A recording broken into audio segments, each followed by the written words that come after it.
त्या भागात जरा अन्याय होत होता आणि मग बाळासाहेबांचे विचार त्यावेळेस होते.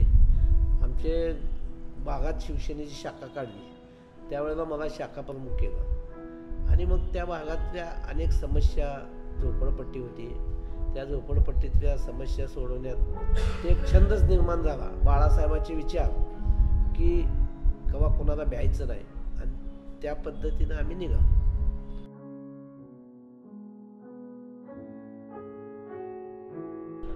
बाळासाहेबांचे विचारच तसे होते की समाजकारण करायचं, पण लोकांवर अन्याय बी होऊ द्यायचा नाही. आपण तर स्वतःवर तर अन्याय होऊच द्यायचा नाही, पण लोकांवर पण ज्या पद्धतीनं समाजकारण करायचं आहे त्याच्यात शिवसेनेत जास्त रस होता. की ज्या पद्धतीनं काम करायचं आम्ही की ते लोक आम्हाला ओळखायचे, आता हे शिवसेनेचं आहे, शिवसेनेचं काम करावं लागलं, अशीच पद्धत शिवसेनेच्या मुंबई धर्तीवर आम्ही काम करायचं. गरीब विद्यार्थ्यांना वह्या वाटप, पुस्तकं वाटप. त्यावेळेला आमची बी परिस्थिती नव्हती, पण आम्ही काय कार्यक्रम घ्यायचे, त्या कार्यक्रमातनं काय पैसे मिळतील ते समाजकारणासाठी असं वापर करायचा.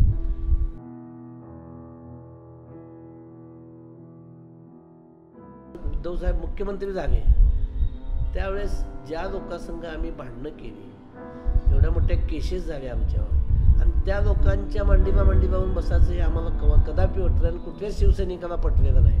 पण आता काय लोकांचे विचार असे आहेत की बाळासाहेबांचे वारस जाऊ द्या उद्धव साहेब, पण तसं नाही. आपला मुलगा जरी चुकला आणि वडील जरी चुकला तर आम्ही सांगणाऱ्यापैकी ही शिकवण बाळासाहेबांनी आम्हाला दिली, जेणेकरून चुकीला म्हणजे चूक कवाच हे करायचं, बोलेल त्यात हे करायचं, चुकव्याला समर्थन करायचं नाही, हे आमचा हेतू. तेव्हापासून 92ला जेव्हा भूकंप झाला त्यावेळेस बाळासाहेब आले होते आणि आमचा ती झेंडा पाळला होता. महापौर होते आमच्या भागाचे नगरसेवक त्यांनी, तर तो भगवा झेंडा आम्ही त्याच पद्धतीनं सगळ्या पद्धतीनं आम्ही ते लावला आणि बाळासाहेबांना भेटलो. त्यावेळेला ते भूकंपाचा भेट द्यायला आले होते, त्यावेळेला भेट झाली आणि मनोहर जोशीच्या हातनं आम्ही ते झेंडा फडकावला होता आमच्या भागात. म्हणजे असे एक संघर्षमय जीवन झालं आमचं. आणि बाळासाहेबांचे विचार जर मुडीत काढत असेल तर अशा माणसासंग ते बाळासाहेबाचा पुत्र बी असू दे, आम्ही त्या अशा लोकांसंग जाणार नाही. जेणेकरून बाळासाहेब म्हणले होते की आम्ही भाषणं सारखे ऐकायचं, ते राष्ट्रपती जयसिंगलाही बोलले होते बाळासाहेब, म्हणजे असं सडतोड होतं ते नेतृत्व. त्यामुळे आम्ही बाळासाहेबांचे विचार कवाच सोडले नाहीत. आणि एकनाथ भाईंनी जेव्हा ते बाळासाहेबांचे विचार घेऊन ते निघाले त्यावेळेला पहिल्यांदा आम्ही सोलापुरातनं अमोल बाप्पू आम्ही सगळे मिळून म्हणजे साहेबासंग मुख्यमंत्री साहेबासंग जायचं ठरवलं आणि आम्ही गेलो.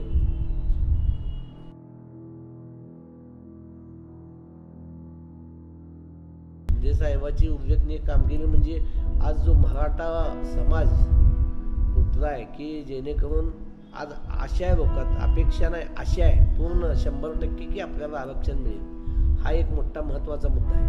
आणि दुसरी गोष्ट सर्वसामान्य पण मुद्दा आहे.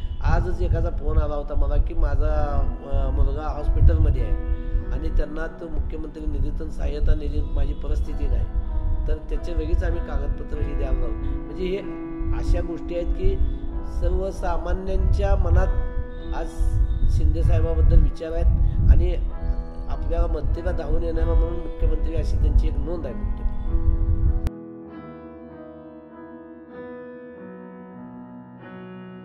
जेणेकरून उद्धव साहेबांचे जे विचार आहेत पूर्ण बाळासाहेबांचे विचार त्यांनी धुळीस मिळवले आणि बाळासाहेबांचे विचार काँग्रेस संघ कवाच जायचं नाही. मी विसर्जित केली शिवसेना, पण ते काँग्रेस संघ जाणार नाही. आजची जी परिस्थिती आहे ती फार वाईट आहे आणि त्यांनी हिंदुत्वाला तर तिरंजली दिली आहे.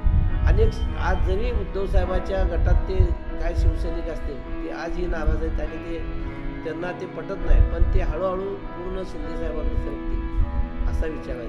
म्हणजे माझे आज म्हणजे जुने सहकारी बी आहेत ते म्हणतात की हे असं नाही, पण आता कसं आहे लोकांनाही कळायला लागलं की शिंदे साहेबात आणि उद्धव साहेबात किती फरक आहे. त्यामुळं आता ते जे म्हणते गुवाहाटीला गेले इकडे गेले ते लोक विसरून गेले. आता कामाची पद्धत शिंदे साहेबाची एक नंबर आहे, त्यामुळे सर्वसामान्यांना भेटू शकते. आज लोकांत चर्चा नाही पण काम करण्याची पद्धत पाठ 4-4 वाजेपर्यंत भेटते, लोकांना कवाच नाराज करत नाही असं त्यांचे शिक्कामोर्तब झालं.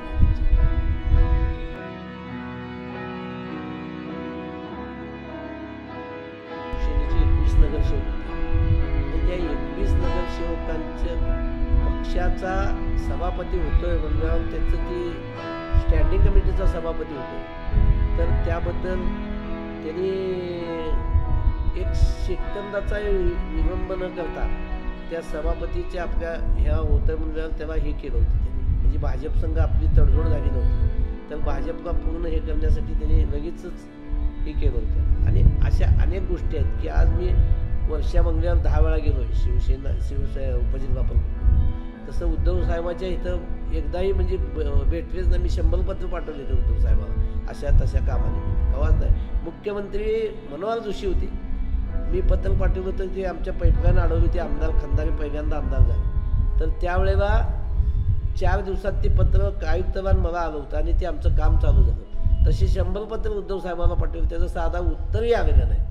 मग पक्षप्रमुख म्हणून जर त्यांनी मुख्यमंत्री असतील आणि शिवसैनिक, मी पदाधिकारी होतो, उपशहर प्रमुख होतो, तरी जर पत्राचं उत्तरच देत नसेल तर ते काय उपयोगाचं मला सांगा. बाळासाहेबाचं असं नव्हतं. बाळासाहेब लगेच त्याचा विचार करायचे. आम्ही अनेक वेळा भेटलो.